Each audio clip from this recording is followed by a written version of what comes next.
يا مساء الجمال الناس اللي بتحب الحكايات اللي من قلب الشارع. أنا شوشو، والنهاردة مش مجرد فيديو عادي. النهاردة هو أول يوم ليا معاكم في بيتنا الجديد، قناة قصص واعترافات.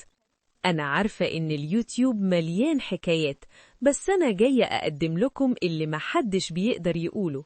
هنا هنفتح الأبواب المقفولة ونحكي القصص اللي الناس بتخاف تهمس بيها حتى بينها وبين نفسها. هنا مفيش زواق، هنا في الحقيقة المجردة مهما كانت صادمة أو جريئة. ليه تشترك في القناة دي؟ عشان أنا مش بس هحكي قصة، أنا هعيشك جوه الحكاية، هتحس بكل كلمة وبكل مشهد، وهنتعلم مع بعض من أخطاء غيرنا. قصص خيانة، قصص حب ممنوع، وأسرار بيوت ما كنتش تتخيل إنها موجودة أصلاً. وعشان دي البداية، أنا محضرة لكم مفاجآت وحكايات تقيلة جداً. وأول حكاية هنبدأ بيها هي حكاية سيد ومرات عمه لين، وكسرت كل القواعد. قبل ما نبدأ ونغوص في التفاصيل، عايزة منكم ترحيب حار بأختكم شوشو. ارزعوني اللايك المتين واشتركوا في القناة وفعلوا الجرس عشان نكبر مع بعض ونبني أكبر تجمع لعشاق القصص الواقعية. جاهزين؟ استعدوا وخلوا ودانكم معايا، ويلا بينا نبدأ أول حكاية.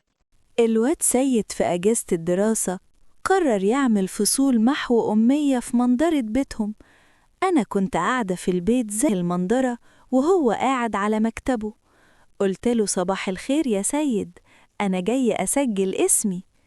قال لي كويس يا مرات عمي، تنوري. قلت له بدلع، بس ليه عندك طلب يا ولا؟ عمك صالح عاوزني أنا والبت زينب بنت خالي اللي جوزها مات نتعلم لوحدنا. عمك مكسوف من أهل البلد ومش عايز حد يشوفنا. طبعا جوزي ما يعرفش حاجة، بس أنا كنت برسم خطتي. قال لي بس كده، من عيني يا مرات عمي، ده انتي تؤمري.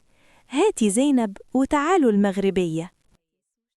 جت المغربية ودخلت أنا وزينب. زينب بنت خالي كانت زيي، جريئة في الكلام وعندها مغامرات وحكايات تشيب. وقف يشرح، سمع ضحكتنا وبصلنا وضحك وقال ركزوا معايا، ورجع يكمل. بعد أسبوعين الواد سيد كان بيكلم في التليفون وواقف عند باب المنظرة. احنا جوه، وكنت أنا وزينب عمل صوت برجله ودخل علينا، بس أنا كنت شايفاه وهو بيشرح. وقف قدام السبورة يشرح، لمح بنت خالي زينب أستاذ، ابقى علم عمك وقف ازاي. في آخر الدرس أنا عملت حركة خطيرة. أنا قلت له جوزي مسافر الصعيد أسبوع ومش هعرف آجي، تيجي بكرة تتعشى معانا وناخد الدرس في دارنا؟ تاني يوم جه دخل البيت ومفيش غيري. أنا كنت قصدة أطير زينب وأولاد عايز أصحح الواجب وأنا حاسس بالأول مزدوجة. أنا عايزكم بكرة في داركم وزينب تكون جاهزة قبلك.